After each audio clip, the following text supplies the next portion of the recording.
लोग ठोकर खाए, खाने दो, समझे ना, लेकिन आप ठोकर मत खाइएगा। मैं भी किसी को देखूंगा ठोकर खाते हुए, लेकिन मैं ठोकर नहीं खाऊंगा मैं, क्योंकि मैं मसीह के साथ हूं। खुदा का धन्यवाद हो, आमीन, हालेलुया। सबसे ज्यादा महत्व देना है। एक बात और सोच लीजिएगा, देख लीजिएगा, समझ लीजिएगा, ठीक है, क्योंकि मैंने समझाने के लिए खड़ा हूं, इसलिए मैं समझा रहा हूं, ठीक है। क्या आप लोग घर में भी, अपने जब घर में रहते हैं तो क्या आप मसीह यीशु के बारे में चर्चा करते हैं? क्या मसीह यीशु के बारे में बातचीत करते हैं कि बस सुनना सपाटा रहते हैं? अगर किसी परिवार में एक ही जन है, एक ही व्यक्ति है, भाई हो चाहे बहन हो, तो किसके साथ बात करेंगे? मसीह साथ बात करेंगे। लेकिन अगर एक परिवार में, एक फैमिली में अगर एक से ज्यादा हैं, तो मसीह के बारे में क्या चर्चा करते नहीं करते हैं? पति पत्नी के बीच में चर्चा करते हैं कि नहीं करते हैं?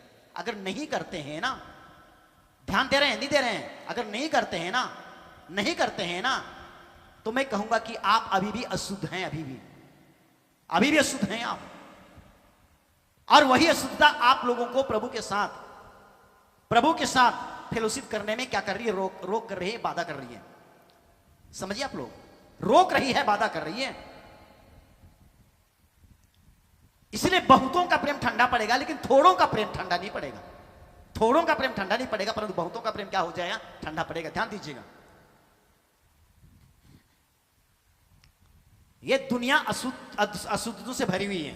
क्या चीज से भरी हुई है? ध्यान से सुनिएगा। अगर आप दुकान जाते हैं ना, ध्यान से सुनिए मैं क्या बोल रहा हूं। अगर आप अपने बच्चों के लिए एक चॉकलेट खरीदते हैं, समझे ना, एक चॉकलेट खरीदते हैं, वो चॉकलेट भी दुकान के शुद्ध है। समझिए आप लोग।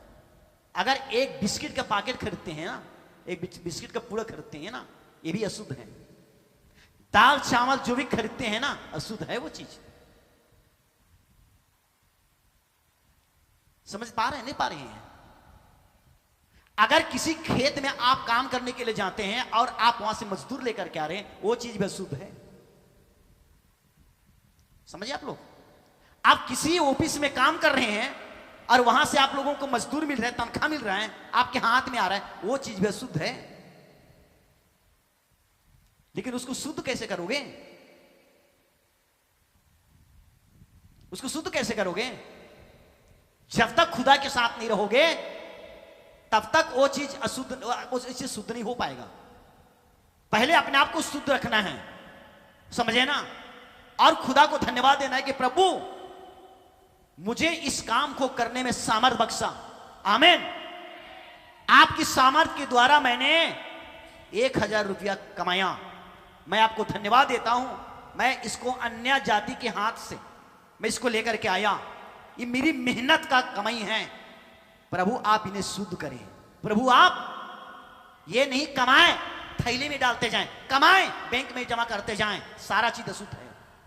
समझे ना? क्योंकि एक दुकानदार दुकान खोलता है, नहाता धुलाता है, सारी दुकान में आरती उतारता है, पूजा करता है दुकान की। किसका पूजा करता है? लेकिन एक मसीही दुकान जो होता है, वो दुकान की पूजा नहीं करता है, पूजा करता है इसका। समझे ना? सारे अन्य जातियां खेत की पूजा करते हैं, धन की पूजा करते हैं, और उस धन को आपको नाप के दे रहे हैं। जिस धन की पूजा किए हैं उसका आप लेकर आ रहे हैं। क्या खुदा को धन्यवाद दिए? क्या खुदा से आशीष मांगे? बस जैसा लाए वैसे खा पी रहे हैं। इसलिए आज खुदा से वंचित होते चले जा रहे हैं। कमाओ थैला में डालो, कमाओ बैंक में डालो, अशुद्ध अशुद्ध अशुद्ध। मन कब शुद्ध होगा? इसलिए अधर्म के बढ़ने से बहुतों का प्रेम क्या हो जाएगा? ठंडा पड़।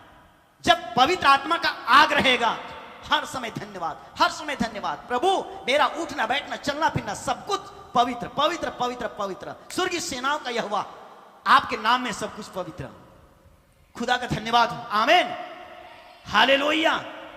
इसलिए मेरे भाई बहन ऐसा ना सोचें कि मैं बहुत पवित्र हूं, पर उसको जांचें कि कितना लेवल तक पवित्र हैं। खुदा का धन्यवाद हो, उसकी सुतारीफ हो। आमीन, हालेलुया। इसलिए आज कई लोग प्रभु की नाम ही नहीं लेते हैं, तो धन्यवाद क्या देंगे?